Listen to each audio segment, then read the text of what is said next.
খাবো ডিনারে কজ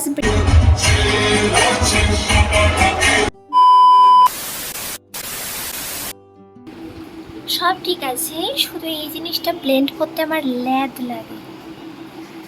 এত মেখেও আমি কালো। কিছু মাইন্ড করবেন না, আমি না আজে বাজে বকতে থাকি। নমস্কার, কেমন আছেন সবাই? দীপান্বিতার একটি নতুন ব্লগে আপনাদের স্বাগত জানাই। সকাল সকাল 10:30টার মধ্যে রেডি হয়ে নিলাম। তারপর কিন্তু মিটিং পয়েন্টে মিট করে একটুখানি চাও খেয়ে নিলাম। এরপর আমি আর রাকেশদা চলে আসলাম কোন্নগর জোড়াপুকুর মাঠের লোকেশানে। তো এসেই কিন্তু আগে ইডলি দেখতে পেরেছি, এখানে কিন্তু ইডলি বিক্রি হচ্ছিল, সেজন্য খেয়ে নিলাম। না, আমি ভাত খেয়ে এসেছি, রাকেশদা কিচ্ছু খেয়ে আসেনি। মাছটা নেই, এরকমই কিচ্ছু না খেয়ে চলে আসে। সেজন্য ওনার জোর করাতে একটুখানি ইডলি খেয়ে এখানে কিন্তু চলে আসলাম। হ্যাঁ, এখানে আসার কারণ হচ্ছে আজকে কিন্তু এখানে আমাদের সিএম আসবে, মমতা ব্যানার্জি আসবে বলে এত তোড়জোড়। হ্যাঁ, এটা কিন্তু জোড়াপুকুর মাঠ। যাই হোক, আমরা কিন্তু চলে আসলাম সময় মতো। সিএম আসছে বলে কথা। কোন্নগরের যেখানটা আসবে মানে জোড়াপুকুর, সেখানে কিন্তু অনেকটা দূর বিস্তৃত অঞ্চল পর্যন্ত কিন্তু বিএসএফ এবং পুলিশদের পুরো ঘেরাও ছিল। তবে হ্যাঁ, আজকে কোনো পাসের ব্যবস্থা ছিল না, লোকালয়ের মানুষ বা নর্মাল পাবলিকও আসতে পারবে। তো প্রথমে কিন্তু ট্রায়াল দেওয়ার জন্য একটা হেলিকপ্টার নামানো হলো। সকলে ভেবেছে কি মমতা ব্যানার্জি এসছে, তবে না, ওটাই কিন্তু আসেননি। ওটা একটা ফ্রি ট্রায়াল ছিল যে হেলিকপ্টারটা ল্যান্ড করলে সব মানুষের রিয়াকশন কী হয়। এবং আমার পিছনে কিন্তু মানুষজনের ভিড় দেখতেই পাচ্ছ, প্রচণ্ড কিন্তু ভিড় হয়েছিল পুরো কোন্নগরবাসী, ইনফ্যাক্ট উত্তরপাড়ার এবং মানে হুগলি জেলার বিভিন্ন প্রান্ত থেকে মানুষজন এসেছিল। এবার আমরা যেহেতু প্রেস ক্লাবের সাংবাদিক, আমরা কিন্তু এই যে মিডিয়া জোনে ছিলাম। গাইস, ওই যে আমার মা এসছে, মাকে ঢুকতে দেয়নি গাইস। টাটা। একদম সামনে কিন্তু আমরা ছিলাম, স্টেজের একদমই সামনে, কারণ আমরা তো খবর করবো সেই জন্য আর কি। তো ছিল পাবলিক, আর মাঝখানে মাঝখানে তো পুলিশ বিএসএফ আর যারা গার্ড দেবে তারা। অবশেষে পুরো দুপুর 3টের সময় আমাদের কিন্তু সিএম চলে এসছে। তো দেখো,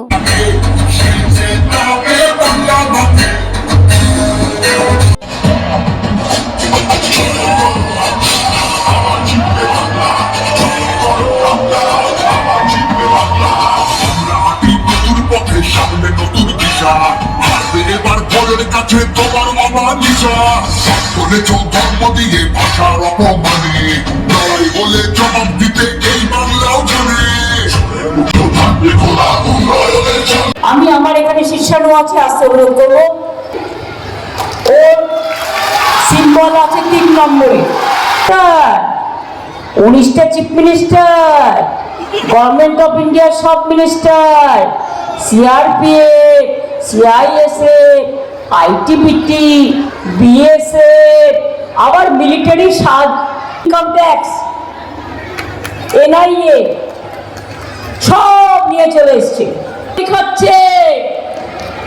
আর বিহারের মা বোনেরা আপনাদের বলেছে আমরা যে ভুল করেছি, বাঙ্গাল কো লোক আপকো এক করনা নেই চাইয়ে, ওদের সব ফেরত দিতে হচ্ছে, ফুল নজর দিয়ে উড়িয়ে দিচ্ছে।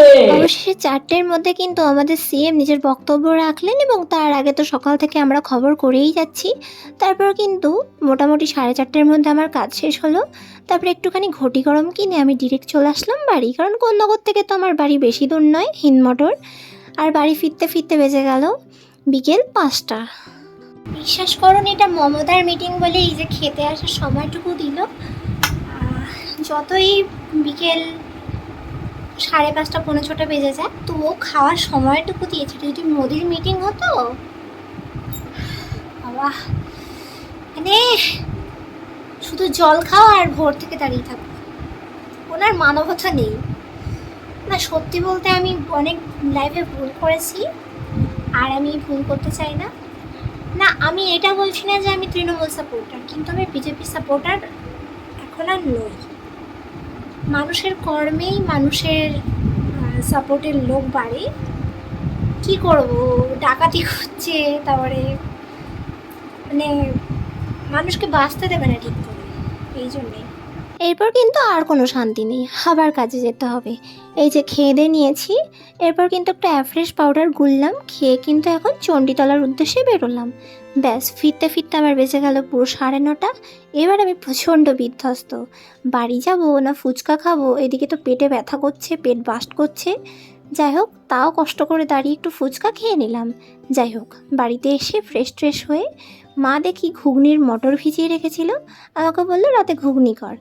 ঠিক আছে, করলাম, মানে করা শুরু করলাম আর কি। লাইফে না আমি যতই টায়ার্ড থাকি, রান্না করতে আমি অনেকটা পরিমাণে ভালোবাসি, সেজন্য কিন্তু এত খাটাখাটনির পরেও এসে রান্না করতে বসেছি। তো চলো ঘুগনির রেসিপিটা আমার দেখে নাও। সর্ষের তেলের মধ্যে গোটা গরম মশলা, শুকনো লঙ্কা, তেজপাতা আর একটুখানি সাদা জিরে ফোড়ন দিয়ে তারপর কিন্তু আলু ভেজে নিলাম একটু নুন দিয়ে। এরপর কিন্তু টমেটো, পেঁয়াজ, আদা, রসুন, শুকনো লঙ্কা একটা পেস্ট দিয়ে দিলাম। তারপর কিন্তু দিয়ে দিলাম একটু গুঁড়ো মশলা, যেরকম হলুদ গুঁড়ো, নুন, জিরে গুঁড়ো, ধনে গুঁড়ো, শুকনো লঙ্কা গুঁড়ো দিয়ে ভালো করে সমস্তটা একদম মশলা কষিয়ে টষিয়ে, মশলা যখন মশলা থেকে তেল ছেড়ে আসতে শুরু করলো, এবার কিন্তু সিদ্ধ করে রাখা, নুন হলুদ দিয়ে সিদ্ধ করে রাখা ঘুগনির মটরটা দিয়ে দিলাম। হ্যাঁ, ঘুগনির মধ্যে একটুখানি মাখা মাখা ব্যাপারটা আনতে চাই, আমরা মেলায় ঘুগনি খাই না, সেরকম একটু মাখা মাখা, পাতলা ট্যালট্যালে নয়, মাখা মাখা ঘুগনির জন্য কিন্তু একটুখানি আলু সিদ্ধ দিতে হয় ঘুগনির মধ্যে। যাই হোক, পুরোটা হয়ে গেছে। এবার কিন্তু উপর থেকে একটু গরম মশলা ছড়িয়ে দিলাম। এরপর একটুখানি দিলাম তেঁতুলের কাঠ। হ্যাঁ, পরেও আমি দেবো, তবে রান্নার সময় একটুখানি তেঁতুল দিয়ে দিলে না খুব টকটক হয়। বলুন, হয়ে গেছে। আজকে না রাতে একদম ভাত খেতে ইচ্ছে করছে না। অনেক দিন হোক আমি ঘুগনি মুড়ি খাইনি, সেই লাস্ট খেয়েছিলাম সিঙ্গুরে যখন গেছিলাম কাজে। তো তবে থেকে ঘুগনি মুড়িটা খাওয়াই হয়নি। আর আমাদের এখানে না ঘুগনি মুড়ি কোথাও পাওয়া যায় না। আর এই চত্বরে শুধু কচুরি, লুচি, পরোটা, নানপুরি সব আজে বাজে পাওয়া যায়, তবে গ্রামের দিকে এগুলো পাওয়া যায়। যাই হোক, খেয়ে নিলাম, খুব ভালো লাগলো খেয়ে। টাটা, সকলে ভালো থাকবেন।